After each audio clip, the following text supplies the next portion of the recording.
Basic electronics channel में मैं विनोद कैनी आप सभी का स्वागत करता हूं। आज जो मैं वीडियो आपके सामने लेके आया हूं ये आपको समझाने के लिए कि रेक्टिफायर किस तरह से काम करता है और कितने प्रकार के रेक्टिफायर होते हैं, उन सभी के बारे में मैं बताने वाला हूं। आइए मैं डीएसओ के साथ समझाऊंगा आपको कि किस तरह से रेक्टिफायर का आउटपुट होता है। हम हाफ वेव रेक्टिफायर यूज़ करेंगे तो क्या होगा, फुल वेव रेक्टिफायर यूज़ करेंगे तो क्या होगा।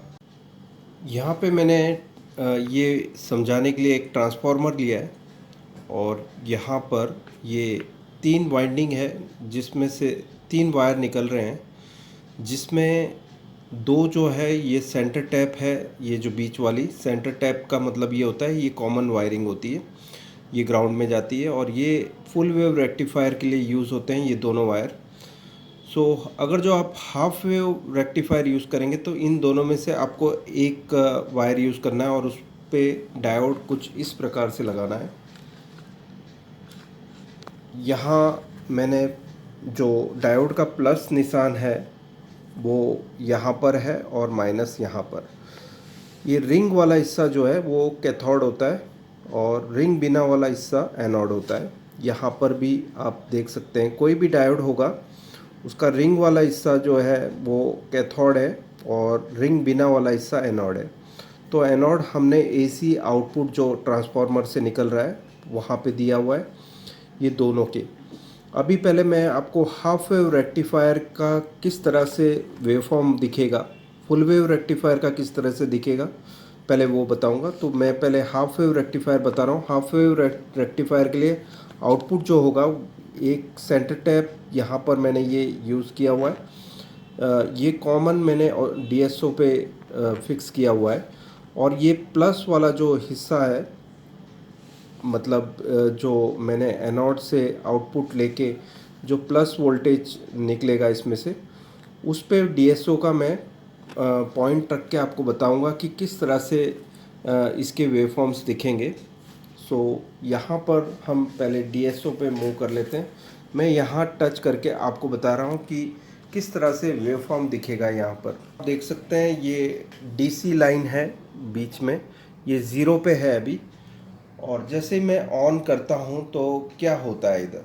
तो यहाँ आप देखेंगे कि ये हाफ वेव रेक्टिफायर का है जिसमें एक डायोड की वजह से ये एक जो आपको पीक दिख रहा है मतलब ऑन टाइम और फिर ऑफ टाइम होता है, क्योंकि यहाँ पर एसी जो वेवफॉर्म होता है वो कट जाएगा नेगेटिव का और फिर प्लस का वेवफॉर्म दिखेगा आपको और जो माइनस वेवफॉर्म है ये कट जाएगा। ये नहीं दिखेगा इधर। हाफ वेव रेक्टिफायर का आउटपुट ऐसे रहेगा। और अब हम देख लेते हैं फुल वेव रेक्टिफायर में क्या चेंजेस आते हैं। यहाँ आप देख सकते हैं ये फुल वेव रेक्टिफायर जो है उसमें जो नेगेटिव साइकिल था उसे भी ले लिया है। जो नेगेटिव साइकिल था वो हम प्लस में मेज़र कर रहे हैं अभी, लेकिन यहाँ पर रिपल्स दिख रहे हैं। हाफ वेव रेक्टिफायर से कम रिपल्स होते हैं फुल वेव रेक्टिफायर में। लेकिन फिर भी ये प्योर डीसी नहीं है। यहाँ पर हम जो इलेक्ट्रोलाइटिक फ़िल्टर जो है उसी कैपेसिटर को यूज़ करके देख लेते हैं। इसमें कैपेसिटर यूज़ करने से क्या फ़र्क होगा, ये इससे पे चार्ज हो जाता है कैपेसिटर और जब डिस्चार्ज का समय होता है उस समय कैपेसिटर डिस्चार्ज होता है और ये स्ट्रेट लाइन इस तरह से लेगा। दैट मीन्स जब पीक होगा तब चार्ज होगा कैपेसिटर और जब ऑफ पीरियड होगा कैपेसिटर डिस्चार्ज होगा। डिस्चार्ज होने से ये स्ट्रेट लाइन हमें नज़र आएगी। आइए अभी प्रैक्टिकली हम देख लेते हैं कि किस तरह से ये रिपल्स हम हटाते हैं। ये कैपेसिटर है, इसके ऊपर जो वैल्यू लिखी है वो यहाँ आप देख सकते हैं 1025 वोल्ट की वैल्यू है इसकी। इसका मतलब ये हुआ कि ये 1000 माइक्रोफेरेड का कैपेसिटर है और इसकी जो मैक्सिमम वोल्टेज है जो कि ये चार्ज कर सकता है वो है 25 वोल्ट। ये केल्ट्रॉन कंपनी का है। हम इसे यूज़ करके देख लेते हैं कि इसमें इसको यूज़ करने से रिपल पे क्या फ़र्क पड़ता है। आप देख सकते हैं ये जो माइनस वाला हिस्सा है यहाँ पर ब्लैक मार्क है। कोई भी कैपेसिटर में ब्लैक कलर का एक मार्क रहता है, वो नेगेटिव रहता है। सो मैंने यहाँ सेंटर टैप जो वाइंडिंग है जो ट्रांसफार्मर से निकल रही है, उसे मैंने यहाँ फ़िल्टर के नेगेटिव के साथ जोड़ दिया है। और जो ये आउटपुट था जो डायोड के कैथोड पे लगा हुआ है, सो ये दोनों डायोड जहाँ शॉर्ट हो रहे हैं वो डायोड के एंड पे हमने कैपेसिटर का पॉजिटिव लगा दिया है। अब हम देख लेते हैं कि हमारी जो डीसी लाइन कैसी है। इसमें यहाँ आप देख सकते हैं 10.4 वोल्ट का डीसी आउटपुट दे रहा है। ये प्योर डीसी लाइन है। जो रिपल्स थे वो रिपल्स चार्जिंग और डिस्चार्जिंग ऑफ कैपेसिटर से रिपल्स चले गए।